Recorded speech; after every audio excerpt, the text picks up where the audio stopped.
सुबह का वक्त ध्रुव अपने बगल में नेहा को अपने ऊपर लिपटे हुए देखता है।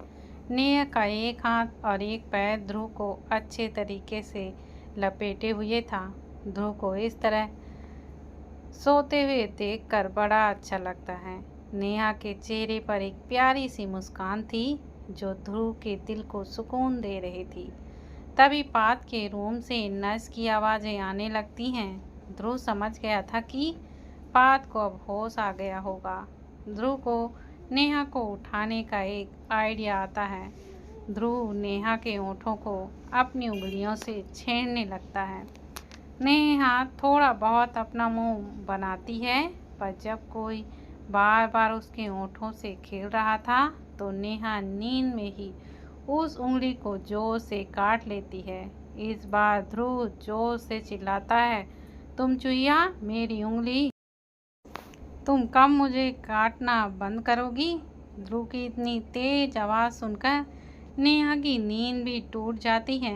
नेहा ध्रुव से भी तेज चिल्लाकर कहती है, आप फिर से मेरे रूम में बिना परमिशन आ गए।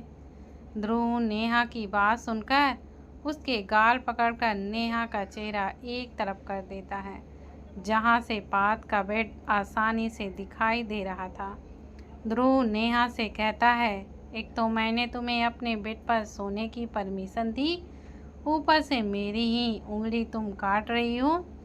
नेहा अपना सिर खुजाते हुए कहती है, पर मैं कब आपके पास सोई? मैं तो वो। ध्रुव नेहा के चेहरे के कंफ्यूज एक्सप्रेशन देखकर उसे छेड़ते हुए कहता है, कहीं तुम्हें नींद में चलने की बीमारी तो नहीं है? मैं खुद क्यों तुमको अपने करीब लेटने दूंगा। नेहा रात का याद करने के लिए अपना माथा भी खुजलाती है, पर पात को देखने के बाद उसे कुछ भी नहीं याद आ रहा था। नेहा अपने मन में सोचती है, हो सकता है वह सच में नींद में ही बेड को देखकर उस पर ही लेट गई होगी। नेहा देखती है कि ध्रुव अभी भी बस उसे घूरे ही जा रहा था। वो झट से अपनी सैंडल पहनकर पार्टीशियन हटाकर पात के पास भाग जाती है। ध्रुव जिस बेड पर नेहा के साथ लेटा था वह पात के बेड से ज़्यादा दूर नहीं था। पात के ही वार्ड में पार्टीशन कर एक अलग रूम बना दिया गया था। नेहा पात के पास जाकर खड़ी हो जाती है। नेहा पात को बिल्कुल सही सलामत और नर्स के साथ बातें करते हुए देखकर बहुत खुश हो जाती है। उसको कहना तो चाहिए था कि पात, तुम बहुत ही ज़्यादा स्ट्रांग हो, तुमने मेरी जान बचाई थी। पर नेहा पात को ताना मारते हुए कहती है, तुम तो बहुत कमज़ोर निकले। मैंने तुम्हारी जान बचाई है, मेरा खून मिलने के बाद ही तुम्हारी जान बच पाई। आखिर मेरा खून है ही इतना अच्छा, अब तुम्हारे अंदर थोड़ा बहुत मेरी इंटेलिजेंस और मेरी स्मार्टनेस आ जाएगी। पात नेहा का बिना सिर पैर का लॉजिक सुनकर चिढ़ने लगता है। उसे एक थैंक्स तो मिला नहीं, उल्टा नेहा अपनी ही तारीफों के बस पुल बांधे ही जा रही थी। पात नेहा से चिढ़कर कहता है, अगली बार का भूल जाओ, ये खून तो मैं सोच समय तुम्हें जरूर पड़ने पर लौटा दूंगा। नेहा पात का चिढ़ा हुआ चेहरा देखकर जल्दी से पात की 5 उंगलियों में अपनी उंगलियों को छूकर उससे पूरी तरह हैंडशेक करने लगती है। अब हम बड़ी जुए। नेहा खुशी खुशी में ये भूल जाती है कि बेचारे पात के उसी हैंडशेक वाले हाथ में ग्लूकोज चढ़ा हुआ था। पात नेहा पर बरसते हुए कहता है, ओ गॉड नेहा, तुम्हारी दोस्ती इतनी दर्द क्यों दे रही है? नेहा सॉरी सॉरी कहकर पात का वह हाथ छोड़ देती है कि तभी पात के वार्ड में पीहू भी आ जाती है। पीहू ने रात में ही सेरा को बोल दिया था कि वह सुबह सुबह ही पात के पास जाना चाहती है, इसलिए सेरा उसे सुबह ही हॉस्पिटल लेकर आ गया था। पीहू पात के पास जाकर उसका हाल चाल पूछने लगती है। पीहू की बातों से ही पता चल रहा था कि वह बात को सही सलामत देखने के लिए रात से बेचैन थी। पीहू कहती है, मैं तो बिल्कुल डर गई थी।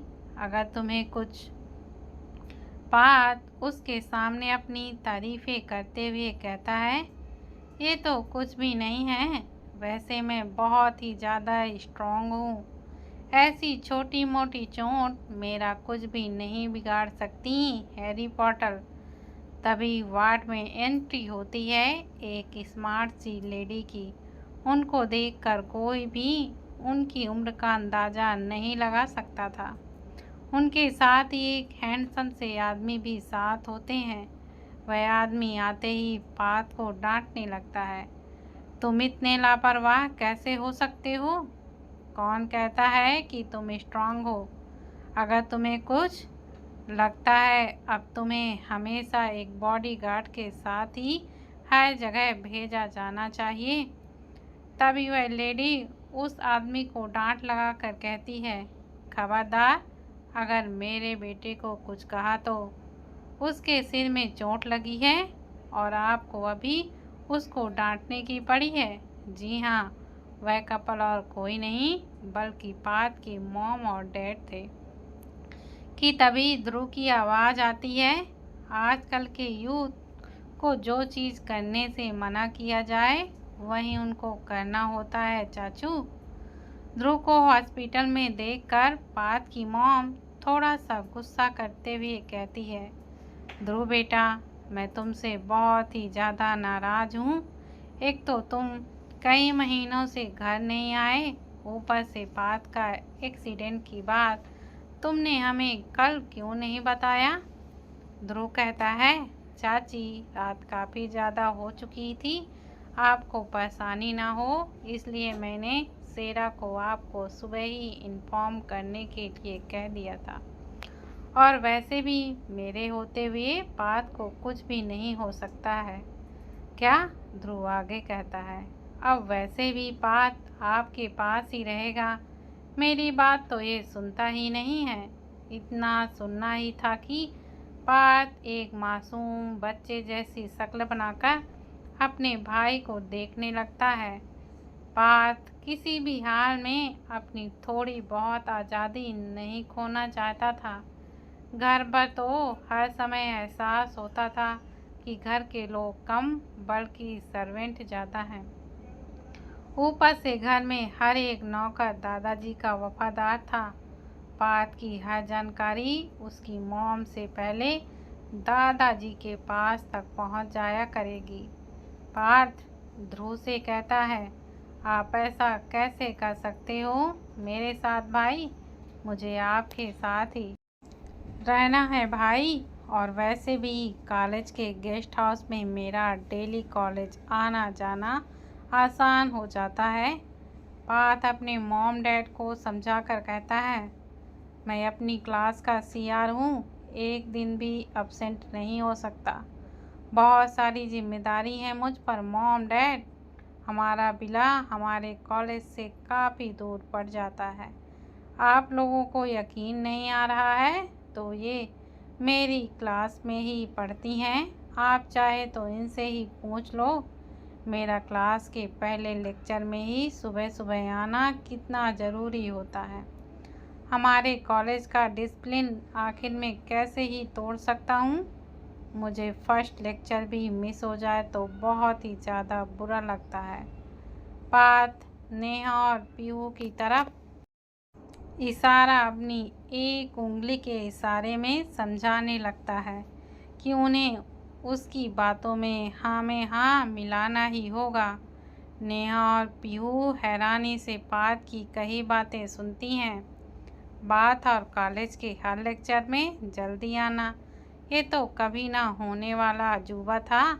फिर एक दूसरे को देखकर अपना सिर ना में हिलाने लगती हैं। दरअसल पात और जल्दी आने ये करिश्मा तो कभी हुआ ही नहीं। हर बार क्लास के दूसरे लेक्चर में आने वाला पात खुद तो देर से आता ही था, साथ में जो स्टूडेंट क्लास में जल्दी पहुंच जाया करते थे उनको भी क्लास में देरी से आने के लिए उकसाता रहता था। हर बार क्लास में लेक्चर बंक करने के लिए नेहा को मनाता रहता था। पार्थ तो कई बार ये तक भूल जाता था कि नेहा के साथ वह भी क्लास का सीआर है। टीचर के सभी काम नेहा के ऊपर डालकर पार्थ हमेशा काम से बचने का बस बहाना ही ढूंढता रहता था। अगर नेहा काम को मना कर देती तो उसका सारा काम हैरी पॉटर यानी पीहू हर बार पार्थ की बातों में आकर सीआर वाले काम भी सारे कर देती थी। फर्स्ट क्लास के सभी नोट्स कॉपी करने का काम पीहू का ही होता था। पार्थ तो उसे नेहा को ना बताने के लिए भी अपनी बातों में फंसा लेता था। पार्थ का ये हमेशा का ही बहाना होता था। ध्रुव भाई यानी डीएस के साथ रूम शेयर करता हूँ, रात भर बस बिजनेस की क्लास देते रहते हैं, सोने के लिए बस सुबह का ही टाइम मिलता है। मेरी भावनाओं को भी तो समझो। हर बार क्लास में देर से आने का बहाना जहाँ नेहा रिजेक्ट कर देती थी, तो वहीं पीहू पार्थ की भावनाओं में आकर पार्थ की बातों पर यकीन कर लिया करती थी। जबकि पार्थ को तो सुबह वाली नींद ही सबसे ज़्यादा प्यारी लगती थी। ध्रुव के कॉलेज जाने के बाद पार्थ सुबह वाली अपनी नींद और भी चैन से लेता था। सर्वेंट को भी बस 5 मिनट कहते हुए कई घंटे निकाल देता था। जब बार बार उसके दोस्तों का कॉल आता तब जाके पार्थ क्लास के लिए आता था। अभी पार्थ की मॉम की नज़र भी उन दोनों लड़कियों पर जाती है। दोनों ही लड़कियां बेहद ही मासूम और प्यारी सी लग रही थीं, पर पीहू तो अच्छे से रेडी होकर आई थी, पर नेहा तो एक बिखरे से बालों में खड़ी हुई थी, जैसे अभी अभी सोकर आई हो। पार्थ की मॉम नेहा के बालों को अपने हाथों से ठीक करते हुए कहती है, तुम जरूर नेहिका की बेटी हो। नेहा कंफ्यूज होकर उनको देखने लगती है। नेहा की माँ का नाम तो आते ही था, नेहिका नहीं। तभी पार्थ की मॉम मुस्कुरा कर कहती हैं, अरे मैंने तुम्हारे बारे में इतना सुना है कि मैं तो तुमसे मिलने के लिए कॉलेज भी आने वाली थी। तुम्हारी मॉम तुम्हारी ही बातें करती हैं। बेटा तुम्हारे कॉलेज के कंपटीशन जीतने पर तुम्हारी मॉम से मेरी पार्टी लेना अभी बचा हुआ है। नेहा कंफ्यूज होकर अपनी एक उंगली अपनी तरफ इशारा करके कहती है, क्या आप मेरी माँ को जानती हो? पर उनका नाम तो। पार्थ की मॉम अपने माथे पर हाथ रखकर कहती है, अरे बेटा वो नेहिका, मेरा मतलब रमन की मॉम। उन्होंने तुम्हें अपनी बेटी मान लिया है ना? उन्होंने तुम्हारी माँ आरती जी, मुझे और अपना एक फैमिली ग्रुप भी बना कर रखा है, जिस पर हम अपने अपने बच्चों की बचपन की कहानियाँ बताते हैं। बेटा तुम कितनी बचपन में शैतान कहीं करती थी, बिल्कुल पार्थ जैसे। पार्थ की मॉम एक्साइटमेंट में ये भी नहीं देख पाती कि उनकी बातें सुनकर ध्रुव उस वार्ड से बाहर भी जाने लगा था कि तभी उसके कंधे पर एक हाथ कोई रखता है। ध्रुव जानता था ये और कोई नहीं बल्कि उसके चाचा ही होंगे। ध्रुव के चाचा उसको वार्ड के बाहर चलने का इशारा करते हैं। बाहर कई सिंघानिया फैमिली के बॉडीगार्ड्स लाइन लगाकर खड़े हुए थे। ध्रुव अपने चाचा को कुछ कहता उससे पहले उसके चाचा ध्रुव को बड़े प्यार से अपने गले से लगा लेते हैं। चाचा जी आगे कहते हैं, तुम्हारे होते हुए मुझे पार्थ की तो कभी चिंता थी ही नहीं, पर मुझे तुम्हारी चिंता हमेशा रहती है बेटा। बेटा बड़े भैया को मैंने कई बार समझाने की कोशिश करी थी कि परिवार के साथ समय बिताया करें, पर उन्होंने तो तुम्हारी माँ के जाने के बाद हम सब से मुँह ही मोड़ लिया।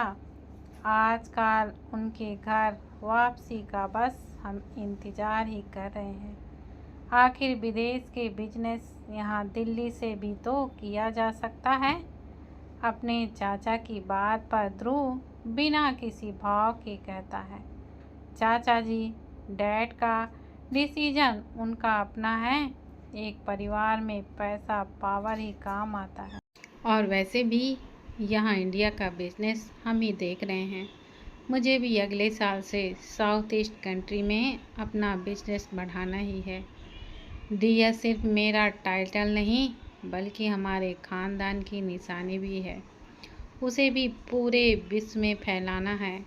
ध्रुव की बातों में एक ऐसा आत्मविश्वास झलक रहा था जिसके आगे पार्थ के डैड बस उसके कंधे पर हाथ रखकर शाबाशी ही दे सके।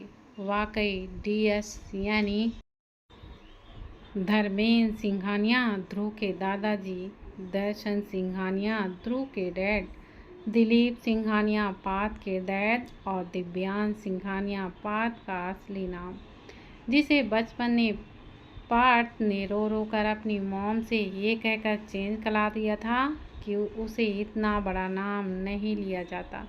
साथ ही स्कूल में एक और दिव्यांश होने से उसने अपना नाम पार्थ रख लिया था और ध्रुव सिंघानिया उनके नाम से ही इनके कंपनी का सिंपल रहता था। ये सिंघानिया परिवार की परंपरा थी कि अगर आने वाले वंश में कोई भी बेटा या फिर बेटी पैदा हुई तो उनके नाम में डीएस से ही बनाकर रखे जाएंगे। ध्रुव के चाचू को अचानक ही याद आता है कि ध्रुव की तो आज ही इम्पोर्टेंट मीटिंग सिंगापुर में ही है। ध्रुव, तुम्हारी आज की मीटिंग, जिस पर ध्रुव उन्हें विश्वास दिलाकर कहता है, डोंट वरी चाचू, मैं सिंगापुर के लिए ही निकल रहा हूँ। वहाँ पर रमन और अर्पित कल रात ही पहुँच गए थे। वहाँ की फिक्र मत करिए, अभी पार्थ की कंडीशन ठीक है।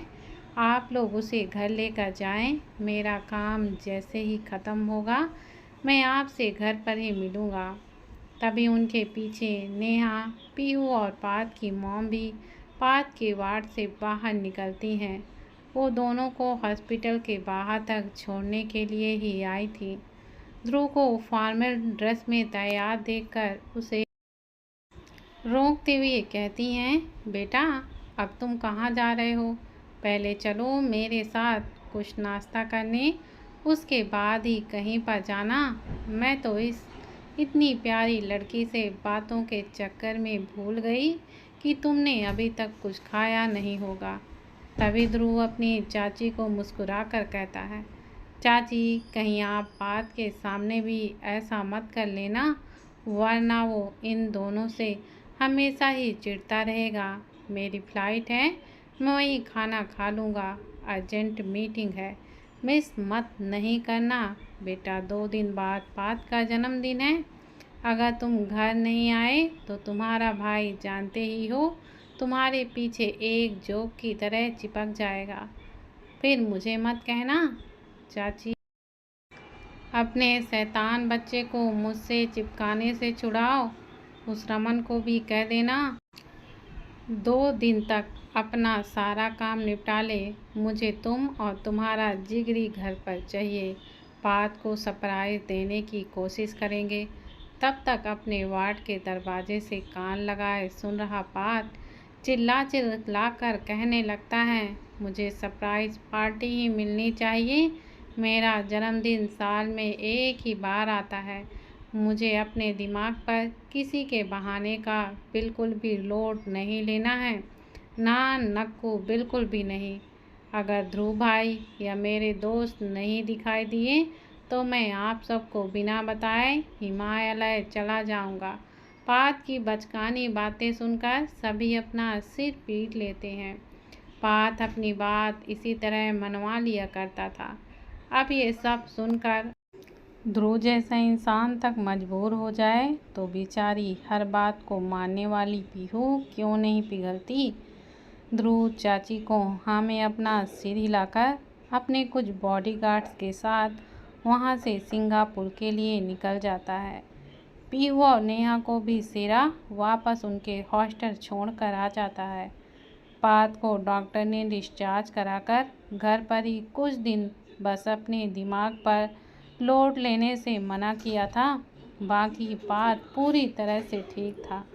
ध्रुव ने अपने 1 हफ्ते की ट्रिप को 2 दिनों में ही निपटा दिया था। दरअसल मीटिंग तो एक ही दिन में हो जानी थी, पर रमन सिंगापुर ध्रुव के साथ एंजॉय करने के लिए 1 हफ्ते का प्लान बनाकर बैठा हुआ था। पर जब उसे याद आता है कि पार्थ ने उसे भी जन्मदिन में आने की धमकी दी है, तो वह ध्रुव और अर्पित के साथ पार्थ के जन्मदिन से 1 दिन पहले ही आ जाता है। Partha birthday party. पार्थ के जन्मदिन में पार्थ के दोस्तों के साथ आशा का पूरा परिवार भी आ चुका था। मीरा के परिवार को नहीं बुलाया गया था, पर अपने अंकल आंटी और आशा से रिक्वेस्ट करने के बाद वो भी सिंघानिया विला में आ गई थी। रमन के मॉम डैड एक साथ आए थे, जबकि रमन नेहा और पीहू को लेने के लिए उनके हॉस्टल पहुंच चुका था। पार्थ के जन्मदिन के बहाने ही कई बड़े बड़े बिजनेस परिवार के लोग अपनी सुंदर सुंदर बेटियों को सिंघानिया विला में लेकर आए थे। हर कोई बस सिंघानिया से अपना एक रिश्ता जोड़ना चाहता था। अगर ध्रुव ने उनकी किसी बेटी को पसंद कर लिया तो डीएस में उनका भी सिक्का चलने लगेगा। फैमिली फंक्शन में ध्रुव से मिलना आसान हो जाता था, इसलिए कई बड़े बड़े नामचीन परिवार सिंघानिया के एक मैसेज पर ही उनके विला में अपना परिवार समेत पहुंच चुके थे। सिंघानिया विला। नेहा और पीहू अपनी आंखें फाड़े इतने बड़े घर को देखे जा रहे थे।